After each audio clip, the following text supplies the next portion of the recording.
Hello guys, welcome to my channel. So nandito naman tayo para sa panibagong video. So anyway, nag-merge na po ang ating server from server 143 and 144. So shout out sa mga exile na guild. At the same time, sa guild ko ngayon, panibago sa Guardian. So dyan na tayo mag-stay dahil masyado malakas ang exile. No, gusto natin mabalance ang laro, at the same time gusto natin may challenge. Ang content naman natin ngayon is about sa coordination ng Devil Square at sa Blood Castle.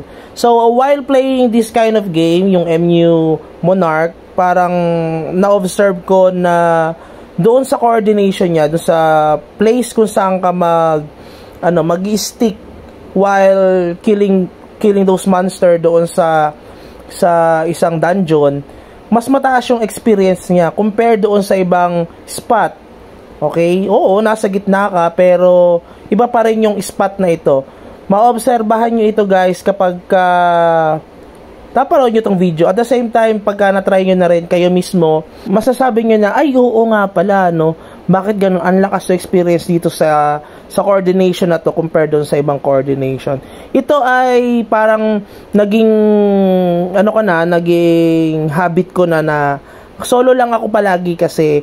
Tapos bago ako pumasok sa isang dungeon or sa DS or at saka sa Blood Castle, nagpapabuff muna ako. Tapos imp, no, para matangke natin yung kalaban.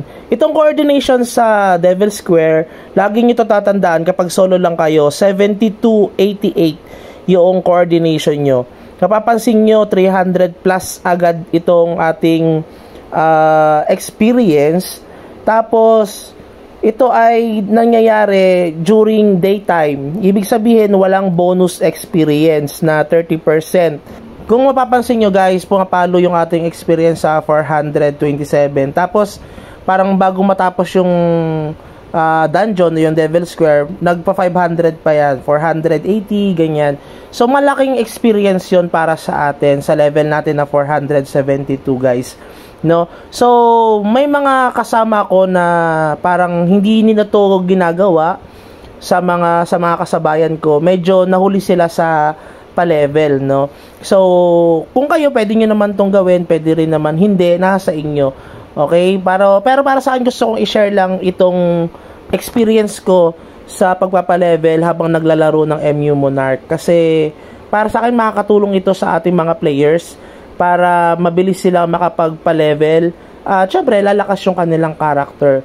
Dito pala, kasi solo lang ako, pwede kayong hindi mag-off loot kasi automatically dahil solo nga kayo, nakukuha nyo agad yung mga items na nadadrop dito. Pero kapag may kasama kayo, same coordination guys, mag-off loot kayo para or sabihin natin, wag kayong mag-loot dito para same pa rin yung spot nyo. Tapos habang tayo ay ginagamit yung blizzard natin, yan lang ang skill natin, no? Kiniklik natin yung aqua beam or yung aurora kasi siya yung nagkakas ng combo. So kapag nagkas yung combo, mas mabilis tayo makakill ng monster. So mabilis tayo makapagpa-level.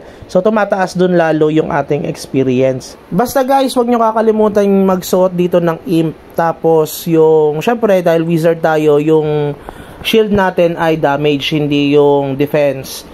Tapos huwag nyo kakalimutan yung buff kasi importante talaga yun kapag tayo ay magda-dungeon or DS or BC dahil nga para sa atin yun na hindi tayo mamamatay agad dito. Kasi pag wala tayong buff, gumamit tayo ng attack na shield, so bumababa ang defense natin, madali tayong mamatay dito. Kaya tayo ay gumagamit ng shield na attack, may imp, tapos meron tayong buff para matangke natin kahit papano itong Devil Square. Kasi sa Blood Castle medyo kaya naman natin guys, no? Kasi napakaraming mobs dito, lalo ng pagka late na or matatapos na yung Devil Square, dumadami yung mobs dito. So mamamatay tayo. Sayang naman yung experience natin dito o yung ating tickets at yung limit natin kapag lagi tayo namamatay sa isang dungeon pag pinasok natin. Lalo pag mga bago pa lang kayo doon sa dungeon na yun, lalo kung kayo 450, 400, bago pa lang kayo niya sa dungeon, so malambot talaga kayo bago kayo sa map So expect nyo talaga na malambot yung character nyo. So kailangan natin ng buff. Importante yan, may pagkaibigan kayo doon sa mga buffer or sa mga ka-guild nyo, dapat may buffer doon kahit papano, at magpa-buff kayo bago kayo pumasok sa mga dungeon, kasi para sa inyo rin naman yun, no? Or yung iba naman tulad ko, meron akong alternate na buffer, pero medyo mahina pa kasi yung buffer ko noon, hindi na napapa-level, no? Binigay lang kasi yon, tapos may buffer naman kami na malakas, so hindi ko na siya napapa-level. So ngayon tayo ay nakikibuff na lang sa ating guildmates, no? Thank you kay Lavi, kay Dayen, at kay Papa, at kay Destroyer. Lahat sila yung mga buffer namin dyan sa Guardian, no? Meron din naman sa mga sa Exile, malalakas din ang mga buffer nila, kaso ayaw ko kasing kumampi sa mga malalakas na guild, no? So kaya tayo lumipat ng ating guild. Gusto natin ma-challenge at gusto rin natin ma-balance yung ating laro. Kapag ka sa Sage War kasi medyo hindi kasi balance yung laro, nabubugbog yung Guardian. So ngayon, dun tayo sa guild na nabubugbog. So nabubugbog na rin tayo, guys, no? So ganoon talaga, palakas lang tayo. Susunod, sooner or later makakasabay na rin ng ating guild, tapos yung ating character. Anyway, yung ating character, guys, ay nung bago mag-merge ang server, tayo ay top 1 ng Wizard doon, na dominate natin ang Wizard, ang BK, at the same time yung DL nung server 144 tayo, kasi nag-change class. So marami na rin tayong experiences dito sa ating paglalaro ng MU Monarch. So siguro meron ng credibility to share my experiences, at the same time yung mga thoughts and knowledge dito sa MU Monarch. Ngayon, dahil nag-merge server na ang 144 at saka 143, tayo ay top 2 na lang sa Wizard. Napakalakas ng Wizard dito, si Mimbi, no? Tapos sa overall, dati tayo ay top 3 at top 3 at saka top 2, mga ganon, sa server 144. Ngayon ay nasa top 10 na lang tayo. Masyadong maraming malakas dito sa server 143. Syempre mas nauna sila naglaro, pero syempre hindi tayo papahuli, guys. Hahabol tayo sa ating ranking sa MU Monarch, no? So yan yung ating coordination sa Devil Square. I-share naman natin yung ating coordination sa Blood Castle. Okay, so cut na natin dito, guys. 1, 2, 3, cut. Before we begin sa Blood Castle coordination, special shoutout muna dito kay Tanggol ng server 141. Dati natin siya nakasama, dati rin natin siya nakalaban, PvP. Kung kayo ay nakasubaybay sa ating channel, mapapanood nyo doon yung video na na-debunk yung sinasabi nilang level gap daw yung BK laban sa Dark Lord, kaya tayo nanalo. Hindi nila alam na nasa set din yan, no? Kahit na mataas or mababa yung tier number ng iyong gear, ay basta full option siya, malaki ang advantage nun sa mga ibang mga class or character na high level pero hindi sila full option na set. Meron tayong video na nakinreate about sa importance ng full option na set natin, no? So dito mapapansin nyo sa ating Blood Castle na dungeon, tayo ay may coordination na 1428, guys.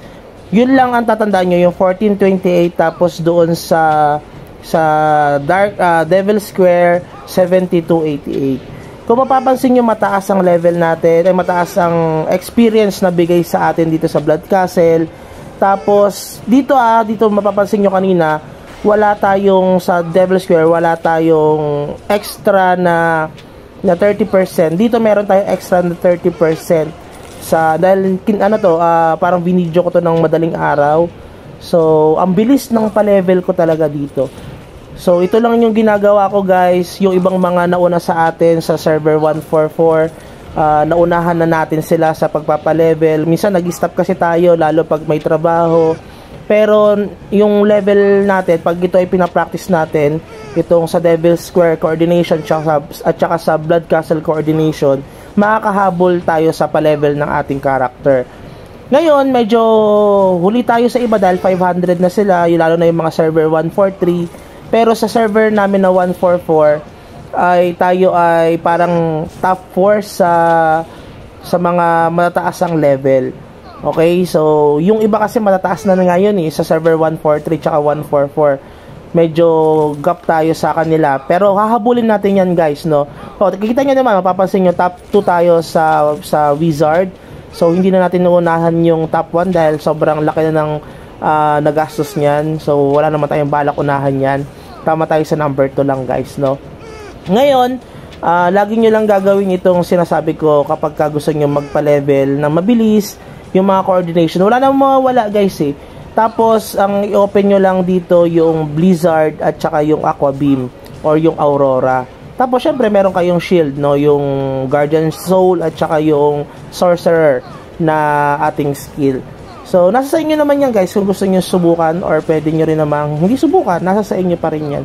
Ngayon, kung kayo ay umabot sa ating video na ito, please consider like, subscribe, and also pakishare na rin ng ating video para naman sa mga ibang mga MU players na gusto maglaro or naglalaro na nitong MU Monarch. Maraming salamat guys, sana nakatulong ito. Enjoy playing lang, no? Enjoy nyo lang, huwag kayong may stress masyado, basta pa-level lang kayo, palakas lang kayo, and have a good day, bye bye.